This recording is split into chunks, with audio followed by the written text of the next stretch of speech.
Tapi lagi-lagi dia ngejawab, gua nggak apa-apa, beneran nggak apa-apa, dengan ekspresi wajah dia yang datar.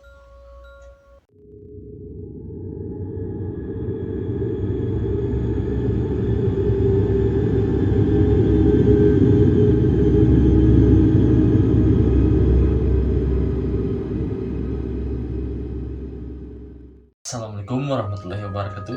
Halo Baraya, balik lagi bareng gua Andri di Kampung Sakral.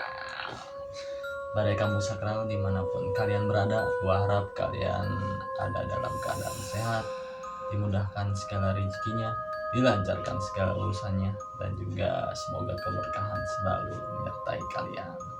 Di video kali ini gua akan menceritakan pengalaman mistis dari Baraya Kampung Sakral, sebut saja Dea, yang menurut gua keren banget kejadiannya ketika si Dea menonton sebuah film di bioskop. Sebelum ke cerita, alangkah baiknya bagi Baraya yang belum subscribe, kalian subscribe dulu. Jangan lupa like, share, dan komen, dan nyalakan lonceng notifikasinya agar Baraya sekalian tidak ketinggalan video-video selanjutnya. Bagaimana cerita selanjutnya? Tanpa menunggu lama lagi, mari kita mulai. Jadi siang itu, tepatnya hari Rabu, salah satu teman dia yaitu Intan ngechat, dan dia bilang bahwa film horor yang mereka tunggu-tunggu akhirnya tayang di bioskop. Setelah mereka ngobrol lama, akhirnya mereka mutusin buat nonton di keesokan harinya. Dan Intan pun langsung booking tiket untuk 4 orang.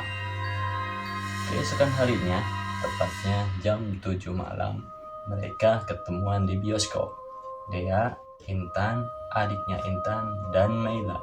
Seperti biasalah, sebelum masuk ke studio, mereka membeli cemilan dan minuman. Setelah membeli makanan, akhirnya mereka masuk tuh ke studio.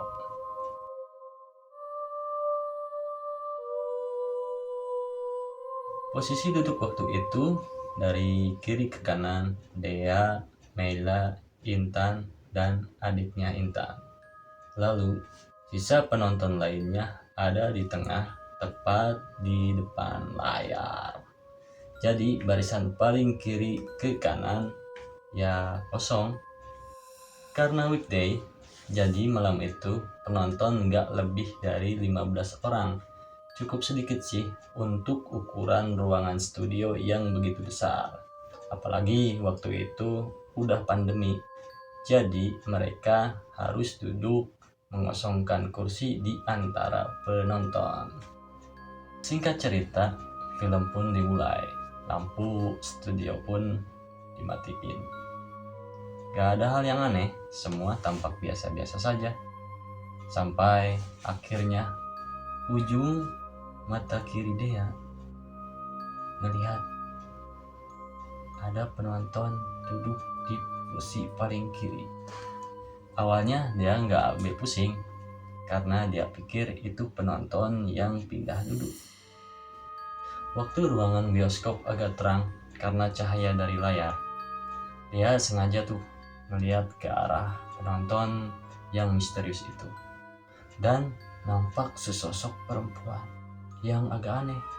Dia memakai dress warna krem lusuh.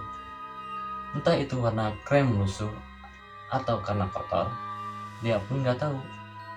Kenapa dia bilang aneh? Jadi perempuan itu dia nggak nonton, dia cuma duduk nunduk dengan rambut yang menutupi wajahnya.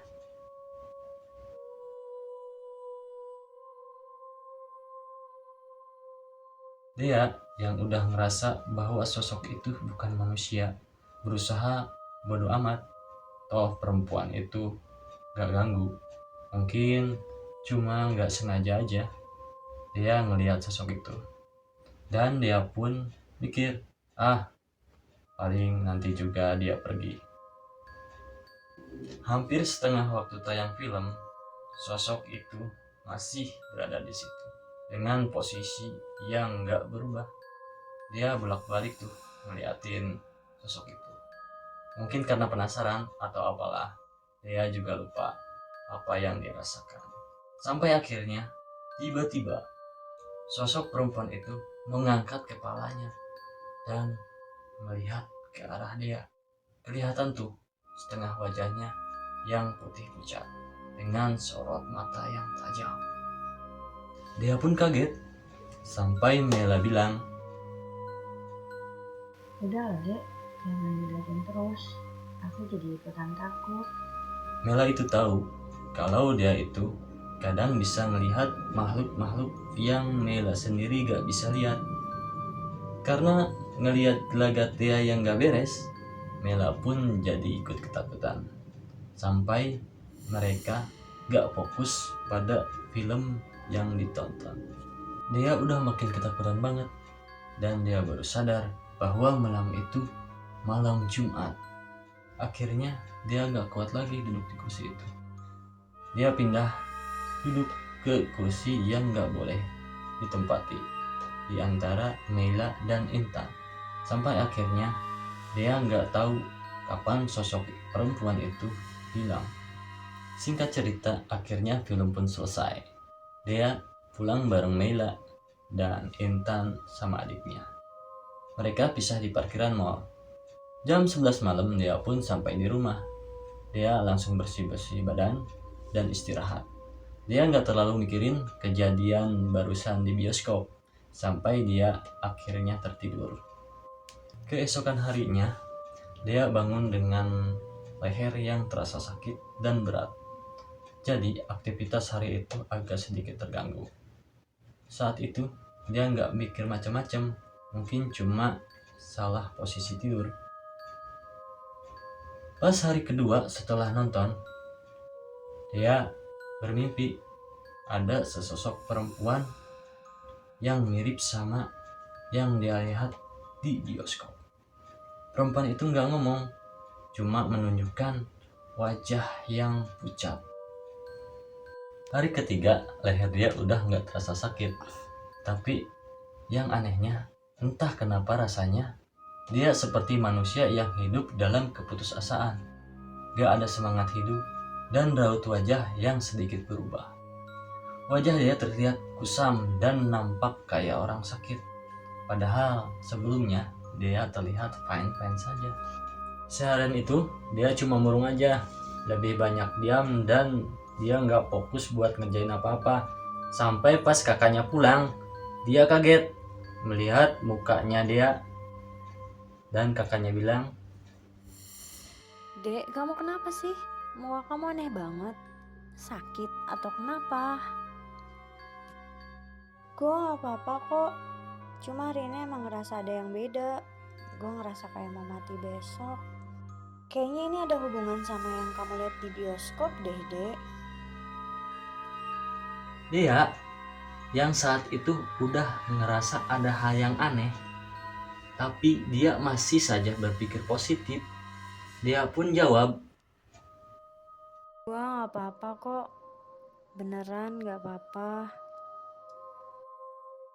singkat cerita, tanpa sepengetahuan dia, kakaknya ngehubungin salah satu temannya yang memang mengerti hal-hal gaib. Dan akhirnya malam itu temannya datang, sebut saja Babang. Babang datang sendirian. Saat dia ngelihat Babang, entah kenapa dia benci banget ngelihat si Babang. Boro-boro ngobrol, ngelihat saja dia ogah. Padahal sebelumnya tidak ada masalah apa-apa. Saat Babang deketin Dea, Babang ngerasain ada energi negatif yang nempel di tubuh Dea. Sampai-sampai Babang pun ngerasa mual. Lalu Babang bilang, Ini harus cepat diobatin. Dea yang ngerasa fine-fine aja marah dong karena Babang ngomong kayak gitu. Sempet ada perdebatan antara Babang, Dea dan kakaknya. Dan akhirnya Babang dan kakaknya Dea berhasil ngebujuk Dea. Babang punya metode buat ngobatin si Dea. mungkin semacam ruqyah. Saat sebelum proses ruqyah dimulai, tiba-tiba Dea mendengar suara bisikan. Ikut aku. Suara itu seperti suara perempuan. Dea pun nggak tahu itu suara siapa. Suaranya lirih berkali-kali terdengar di telinga Dea. Pas proses ruqyah, Dea ngerasa ada di sebuah ruangan besar. Cuma ada Dea dan sosok perempuan yang Dea lihat di bioskop. Perempuan itu menunduk dengan tali yang melingkar di lehernya dan berkata, Ikut aku, temani aku. Aku sendirian.